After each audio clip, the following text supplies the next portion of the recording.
Alors, de fois, nous avons pris dans notre tête des habitudes qui sont juste une forme de religion chrétienne, mais qui n'ont absolument rien à voir avec Dieu. Rien à voir avec Dieu. Un jour, j'étais dans une réunion de prière, quelqu'un dit, on ne chasse pas le diable assis. Vous avez déjà entendu ça? Ça sonne bien pour dire ça en lingala.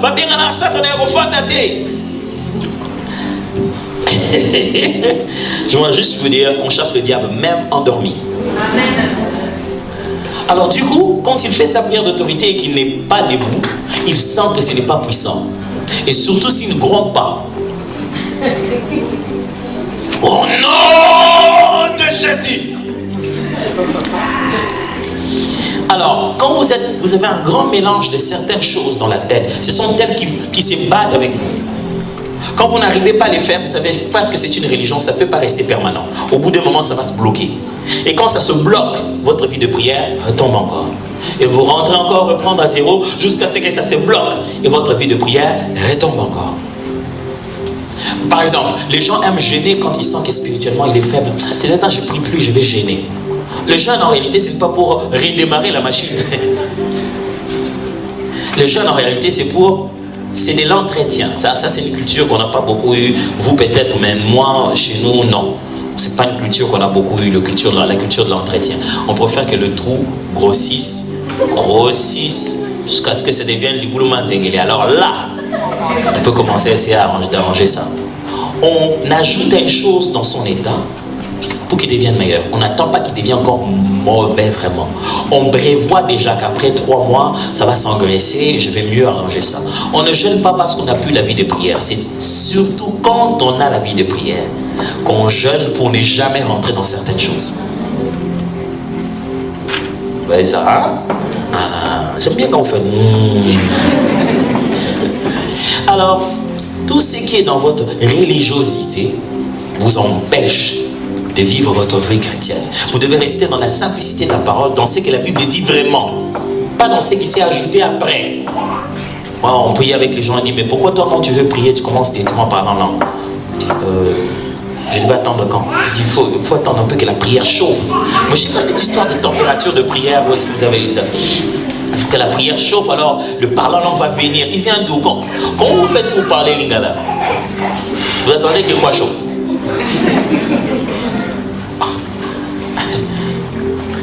Où est-ce que vous avez vu ça dans la Bible qu'il faut chauffer la prière pour parler en d'autres langues? Alors, il y a des pratiques qu'on a vues dans notre milieu et qui sont transformées. J'ai même vu un jour, les gens avant de prophétiser, ils doivent d'abord trembler un jour. Oh mon Dieu! Un frère qu'on venait de gagner au Seigneur qui était catcheur, qui avait alors des biceps, et après sa délivrance de tout ce qu'il avait touché comme fétiche, il est devenu enfant de Dieu, il est entré à l'intercession, il a reçu un nom de prophétie. Le mal, c'était que chaque fois qu'il doit prophétiser, c'était spectaculaire. Et il commençait à sautiller. Malheureusement, un jour, pendant qu'on priait, on était tous à genoux, et les sœurs et les frères à genoux, et les mains bien là, il a commencé à sautiller sans rien dire. Il a écrasé les doigts de toutes les sœurs. Et pour nous dire, après nous avoir vu 30 minutes, il dit, je suis l'Éternel votre Dieu, je suis là. Donc quand quelqu'un reste dans un endroit où c'est comme ça qu'on fait avant de prophétiser, c'est comme moi-même, témoin, un jour on priait, pendant qu'on priait, une soeur qui a commencé là-bas, je ne sais jamais pourquoi c'est je suis le Seigneur Jésus au milieu de vous, un autre commence à va c'est sur le Seigneur là-bas, ce n'est pas moi. Non, c'était grave les jours où on était en train de prier, là comment je suis le Seigneur, Jésus l'a dit, moi c'est le Père, un autre dit, moi c'est l'Esprit. Alors j'ai dit, allez on arrête, que chacun redevienne lui-même d'abord, ok? Alors, les pratiques religieuses, l'immaturité à laquelle on est exposé, la manière de faire, c'est celle-là qui devient notre vraie prison dans notre façon de prier. Alors je vous exhorte de lire la Bible. Lisez vous-même la Bible. Regardez ces choses-là vous-même, parce que ça se trouve quelque part. Lisez par vous-même la Bible. Ok? Great. Je vais parler alors quelques minutes sur le culte communautaire. C'est-à-dire quand nous nous rassemblons, qu'est-ce qui se passe? Rapidement. Ce que j'entends par culte communautaire, c'est simplement ce que la Bible appelle l'assemblée. Parce que dans la Bible, quand on utilise le mot culte, ce n'est pas vraiment pour les réunions de prière comme ça. Dans le Nouveau Testament, le mot culte apparaît dans une idée de revenir sur le même mot culte de l'Ancien Testament. C'est généralement lié aux actes que l'on posait dans le tabernacle pour offrir le sacrifice. Le mot, quand nous le rencontrons comme ça, le Nouveau Testament utilise le mot assemblée, quand vous êtes dans l'assemblée. Mais ce qu'on appelle un culte communautaire, c'est une rencontre des chrétiens autour de la personne de Dieu, de la communion fraternelle. On vient, nous, en tant que chrétiens, on se rencontre, mais on se rencontre avec but de venir voir Dieu, de venir rencontrer le Seigneur, et aussi avec conséquence de s'édifier les uns les autres. On ne vise pas de s'édifier d'abord. S'édifier est une conséquence. On vise Dieu, et puisqu'on vient pour Dieu, il y a comme conséquence l'édification des uns des autres. Alors, qu'est-ce que j'aimerais dire? Voyons rapidement ensemble les caractéristiques du culte communautaire, les choses qui montrent que ça, c'est un culte communautaire. Premièrement, le culte communautaire est à la fois horizontal et vertical. Qu'est-ce que j'aimerais dire par là? Horizontal et vertical. C'est truc que ça me dérangeait beaucoup à l'école. Parce qu'il y avait des moments où quand tu te tournes, l'horizontal devenait vertical. Alors ça dépend de la position où tu te tiens quand les profs mettaient... Bon, ok, c'est pas grave.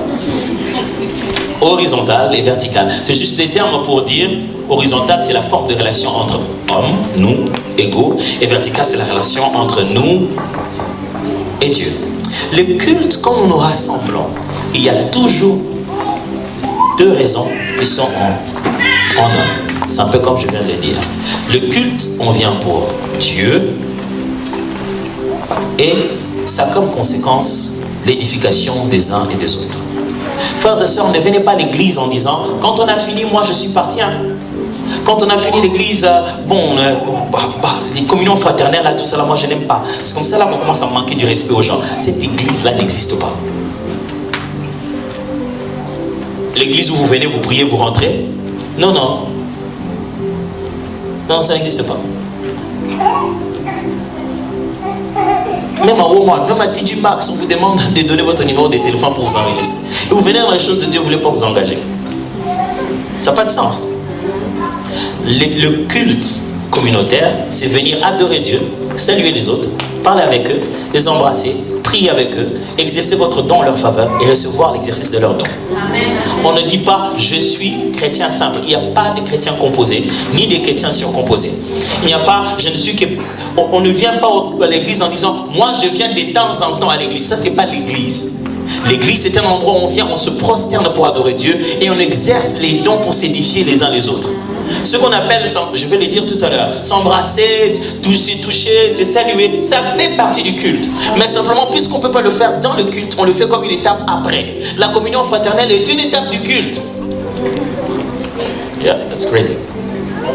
Moi, dès qu'on finit, moi je prends mes enfants, on part. Ok, mais tout le jour tu pries que Dieu te visite, tu crois qu'il va le faire comment?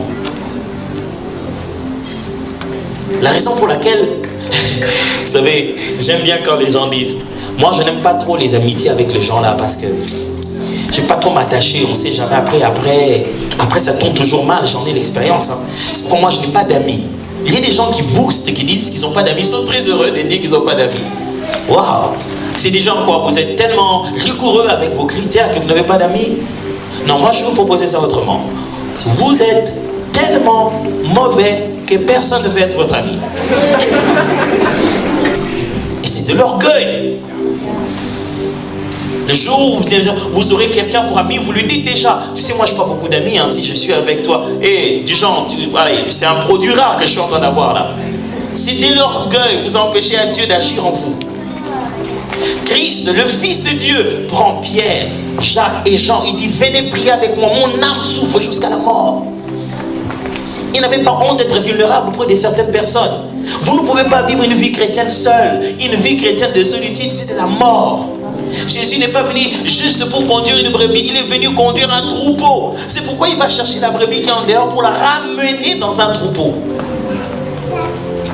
Un culte corporel, un culte communautaire, c'est à la fois vertical. On vient pour Dieu, mais on vient aussi pour cette intimité, pour cette relation, pour recevoir de toi. Celui qui vient dans le culte et qui ne donne pas est un assassin. Il tue la vie des autres.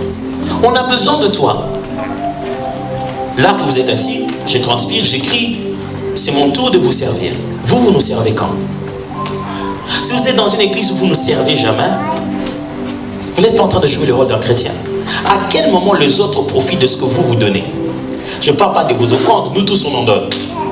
Je parle de votre don, de votre talent, de votre capacité, des choses que Dieu a mis en vous. Vous donnez ça quand?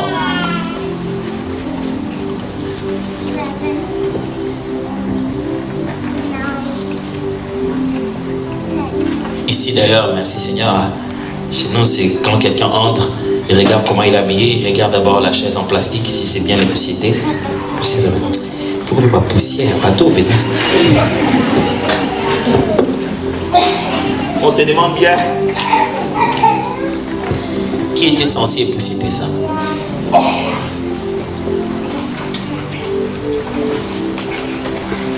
Qui était censé arriver avant? Eh, mais ils ont déjà commencé les cultes. Ils ont commencé avec qui? C'est parce qu'on se considère pas qu'on est en train de donner horizontalement. Mes frères et sœurs, quand Dieu donne, toutes les réponses de la terre sont sur la terre. C'est comme ça. Toutes les réponses de la terre sont sur la terre. Dieu a établi l'équilibre comme ça, de sorte que dans l'eau, les problèmes que l'eau a, la terre puisse le résoudre. Le problème que la terre a, le soleil puisse le résoudre. C'est comme ça. Le problème que toi tu as est une solution chez l'autre. Il n'en a pas besoin. Ce que toi tu appelles, ce dont toi tu n'as pas besoin, l'autre cherche ça comme un vrai besoin. En nous-mêmes, nous sommes déjà une solution. Mais seulement quand on n'a pas les temps, les uns envers les autres, ça ne dure pas. Dieu exauce, mais personne n'agit. Dieu exauce, mais personne ne délivre ce que Dieu a donné. Pourquoi? Parce que chacun veut rester dans son coin. Mes frères et sœurs, si vous êtes sur la terre et vous ne voulez pas qu'on vous fasse mal, que quelqu'un ne raconte pas des mauvaises choses sur vous, je vous propose quelque chose de plus facile. Quittez la planète. Trouvez une sorte de soucoupe, allez-vous-en. Sur la terre, même à l'église, d'ailleurs à l'église, le Saint-Esprit venait à peine de descendre. C'était fraîche, ils étaient spirituellement frais. Qu'est-ce qui se fait? Déjà à cette époque, les femmes qui étaient d'origine grecque se mettent à se plaindre et disent, quand on distribue la nourriture là pour le veuve, ils s'occupent seulement de leurs veuves qui sont des juifs. Le Saint-Esprit vient d'arriver, ils sont encore à Jérusalem, le premier disciple de Jésus, l'église vient à peine d'être fondée, on commence déjà à se plaindre. Tant que l'église est une institution sociale, tant que les êtres humains sont ensemble, il y aura toujours des problèmes. Si vous ne voulez pas que ce soit vous, quittez la terre. Ne croyez pas qu'à l'église des Blancs, il n'y a pas de problèmes. Il y a aussi des problèmes blancs. Ne pensez pas qu'il n'y a pas de problèmes dans l'église des Espagnols. Il y a aussi des problèmes hispaniques. Ne pensez pas qu'il n'y a que des problèmes dans les églises des Noirs. Il y a aussi des solutions dans les églises des Noirs. Mais la question est, vous êtes qui? Un problème? Oh non, moi je ne suis pas un problème. Mais si vous n'êtes pas non plus une solution, est-ce que vous êtes un problème? Si vous n'êtes pas... Posez-vous une question. Dans toute la vie de cette église, à quel moment on a besoin de toi? Si vous ne savez pas répondre à ça, est-ce que vous êtes un problème?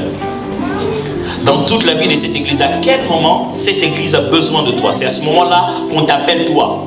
C'est à ce moment-là que toi tu dois agir. Si tu n'as pas de réponse à cette question, c'est que Dieu sait pour qui nous prions beaucoup.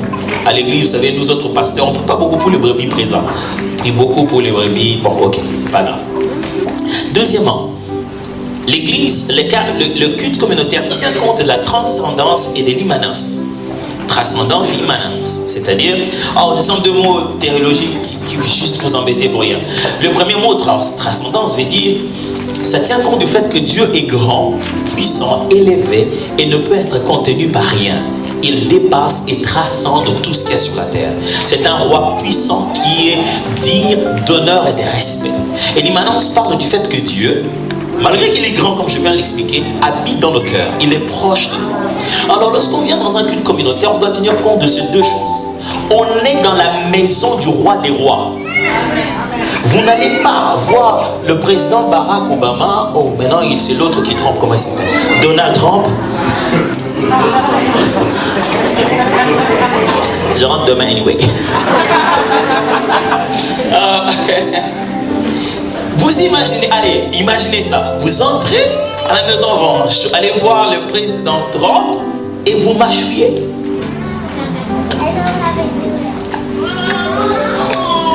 Yeah, sir. Vous êtes sûr? Un jour, on a chassé un homme d'affaires américain, un milliardaire qui était allé au Nigeria. Parce que dans la culture nigérienne, vous ne pouvez pas mettre la jambe sur celle-ci jusqu'au point de faire voir vos semelles. Alors il était là, il parlait avec le président et tout. La première fois, on est venu lui dire, Sir, take your feet down. Ah, il a oublié. Deuxième seconde, il dit, Sir, tendez l'air. La troisième fois, on l'a pris. Lui et la chaise, on l'a jeté dehors. Je me rappelle une des fois, je crois qu'on était allé au ministère de la Culture pour prendre nos cartes d'artistes.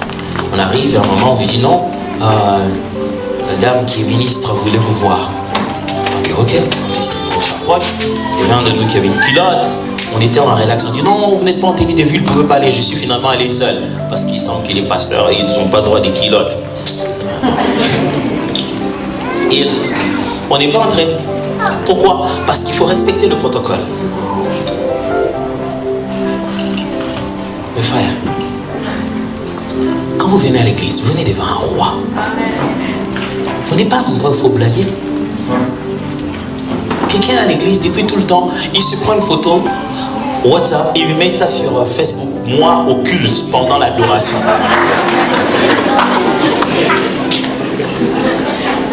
Tu fais ça comment? Vraiment sérieux? Tu ferais ça? Mais en même temps, c'est parce qu'on est très tourné vers l'immanence. On dit, oh Dieu, c'est notre papa. Des fois, quand j'entre dans les cultes des anglophones, pendant qu'ils adorent Dieu, ils s'embrassent aussi en même temps. Alléluia. Oh Dieu, il est tellement bon, c'est notre Père, il nous aime. Oui, il y a de l'immanence, mais il y a aussi de la transcendance. Chantez-nous que Yesoué, Yomoninga Malam. Rappelez-nous aussi que Dieu est tout puissant. Rappelons-nous sa grandeur, sa transcendance. On doit gérer à la fois sa royauté et son amitié. On doit respecter sa présence et s'approcher intimement de lui. Et ça, c'est depuis le répertoire que ça doit nous rappeler ça. Alors, il y a une chose que je rencontre souvent quand je vais ici. Si tu vas chez les anglophones, ils vont de l'autre côté du relax. Ils s'amènent en jeans, en culotte, en perpète occulte. Des fois même à la chair des modérateurs lui-même et des gens en culotte. Et des fois je dis, ça c'est quelle version de Dieu que vous avez ici? Et puis je dis non, je préfère aller chez nous. Quand je viens chez nous, on est toujours sapé comme jamais. Mais ce qui m'étonne, c'est que quand je vais là-bas, au moment de prier, de se prosterner, ils sont libres, c'est génial, ainsi de suite. Mais quand je viens de notre côté, on dirait que notre sac nous empêche finalement de faire certaines choses. Si les habits avec lesquels vous devez honorer Dieu vous empêchent de l'honorer, à quoi ça sert? Ça vous empêche de lever vos mains. Quand je vais dire, levons nos mains, nous allons louer le Seigneur. Non, non. Parce que lui-même s'est dit, je ne veux pas aller plus loin. Nous allons nous agenouiller dans sa présence. Mon frère, aide-moi. Si vous voulez venir au culte, vous essayez de vous agenouiller, ça ne marche pas. Vous essayez de lever les mains, ça ne marche pas. Changez d'habit. Vous ne verrez jamais un mécanicien porter une veste pour rentrer sous un véhicule. Les sacrificateurs s'habillaient comme ils veulent, mais quand ils venaient au temple, il y avait un habit sacerdotal. Quand vous venez au culte, vous venez pour servir.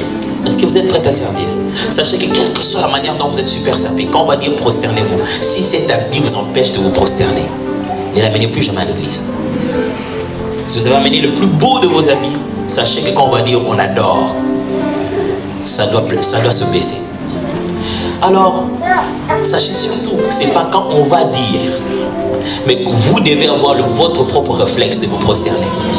Du coup, il y a des gens qui font 365 jours à l'église, qui ne lèvent jamais la main, qui s'agenouillent jamais. Si on ne dit pas à la chair, Et s'il n'est pas très convaincu, ça ne lui arrivera pas. Pourquoi? Il est sapé comme jamais. Ici, quand on vient dans la maison du Seigneur, soyez sapés pour lui. C'est-à-dire, si vous l'honorez, vous devez réduire ça aux cendres s'il le faut, au moment où il en a le plus besoin. Troisièmement, participatif. Le culte communautaire. Quand on vient ensemble, on n'assiste pas au culte. On participe au culte. On assiste à un spectacle. On assiste à une déclamation poétique. On assiste à un concert. On assiste à une graduation. On n'assiste pas au culte. On participe au culte. Quand on assiste, on vient pour voir les spectacles qui se déroulent devant. On est en train d'être nourri. Ce qui se fait, c'est ce pourquoi j'ai payé. Je veux qu'il le fasse jusqu'à ce que je me sente bien. Mais quand on vient à l'église, c'est à Dieu qu'on fait du bien. Il n'y a qu'une seule personne qui assiste au culte. C'est celui pour qui on fait le culte. Et on ne fait pas de culte pour toi. On fait le culte pour Dieu. Vous connaissez cette phrase où quelqu'un sort à l'église en disant « Ah, la louange aujourd'hui, c'était même pas bien. » C'était même pas bien, pourquoi? Attends, ça m'étonne que j'ai préparé une nourriture que j'ai mis sur la table, j'ai dit que ce n'est pas pour toi, c'est pour papa. J'entre 10 minutes après, tu me dis, mais il n'y a même pas de sel dans ce repas. C'est que tu as mangé. Tu dis qu'on est en train d'adorer Dieu, et toi tu dis que l'adoration n'est pas bien. Tu as commencé à quel moment c'était toi qu'on adorait? Non, mais l'adoration n'était... Dis-moi que tu n'aimes pas cette chanson, mais dis pas que l'adoration n'était pas bien. Dis-moi que c'est un répertoire que tu ne connais pas, mais dis pas que l'adoration n'est pas bien. Parce que ce n'est pas toi qui juges si c'est bien ou c'est pas bien. Parce que ce n'est pas toi qu'on adore. Et tous les jours, les pauvres groupes de louanges souffrent de ça. Ils disent, on doit chanter la chanson que maman pasteur aime, ou papa pasteur aime. Sinon, ils vont pas... les gens, ils aiment bien tel chant. Dès qu'on commence, il y a un cantique que tu ne connais pas, tu t'assois tout de suite. Ça, je ne connais pas. Mais on met les lyriques pour que tu apprennes. Vous imaginez quel est notre travail de conduire l'adoration? Je connais presque pas la grande partie des gens qui sont ici et je dois modérer. Comment je saurais que cette chanson-là, vous la connaissez? Comment je vais vraiment savoir, papa, qui a fait ça? Comment je vais savoir les répertoires des cantiques que vous connaissez? Et quand je mets des cantiques ici, je me dis, laissons-nous être inspirés par un texte qui rappelle à chacun le grand Dieu qu'il est. Même si la mélodie, vous ne la connaissez pas. Vous avez la grâce d'avoir un texte qui passe. Lisez les textes, suivez la mélodie. On parle de Dieu. Ah, et avec la musique des Américains, ah, moi je préfère quelque chose de chez nous. Chez vous, ça devait être le ciel. On ne vient pas assister au culte, mes amis. On vient participer. Quand on dit on acclame le Seigneur, on ne vous acclame pas. On acclame le Seigneur. Donc vous devez acclamer. Non, c'est pas acclamons le Seigneur. Vous savez, il y a des gens, quand tu regardes son visage, c'est comme s'il est toujours en train d'aspirer de l'air. C'est pas grave, ok. Vous venez participer au culte. Quand on danse, on ne danse pas pour que vous regardiez. Il y a même des gens quand ils dansent, vous dansez et lui il touche l'autre. À ce moment-là, toi tu fais quoi? Ok, je vais finir vite avant qu'on voit comment. Quatrièmement, le culte christocentrique, c'est-à-dire il est centré sur Christ. On ne vient pas pour plaire aux hommes, on vient pour plaire à Christ. Il est question de Jésus du début jusqu'à la fin. Cinquièmement, il est dirigé par le Saint-Esprit. Il n'est pas dirigé par nos goûts, mais c'est ce que l'Esprit veut ce jour-là et comme il le veut. Si on peut mettre le Saint-Esprit en avant, ce serait une très bonne chose. Sixièmement, il tient compte de la nature des participants. Je voudrais quand même dire ça. Quand on se rencontre ensemble, Paul suggère ceci. Si nous avons de non-chrétiens, on ne se met pas tous à parler en langue. Parce qu'ils ne comprendront rien. Rien du tout. Paul dit, quand on est là, que quelqu'un ne se mette pas à parler en langue sans qu'il y ait d'interprétation. Qu'il ne prenne pas une parole publique et il parle en langue sans qu'il y ait d'interprétation. Parce que ça serait vraiment, ça ne servirait à rien, ça n'édifierait pas. Si quelqu'un parle en langue en public, en prenant la parole, il faudrait alors que quelqu'un d'autre interprète ce qu'il vient de dire. Ce qui veut dire que chaque fois que vous faites un culte, des choses peuvent changer quand vous tenez compte du fait qu'il y a des non-chrétiens qui viennent aussi à ces cultes-là. Et généralement, nos cultes, disons, les cultes des dimanches ou nos cultes de la semaine, les cultes de fin de semaine, ne sont pas vraiment de cultes, je veux dire, essentiellement chrétiens. Ce sont des cultes évangéliques. On tient compte de non-chrétiens. qui viennent parce qu'ils n'ont pas toujours nos habitudes. On ouvre toujours de l'espace pour qu'on puisse les gagner au Seigneur. Et celui qui est censé gagner quelqu'un au Seigneur, ce n'est pas le prédicateur seulement. Les gens restent dans une église pas parce qu'il y a seulement la bonne parole, mais c'est parce qu'il y a aussi ce climat social. Mais si chacun fait la tête, depuis jusqu'à la fin, il ne faut pas venir juste pour écouter la prédication. Pourquoi ne pas mettre ça sur YouTube? Il vient ici, c'est aussi pour la chaleur humaine. Le fait qu'il est entouré des gens qui vont le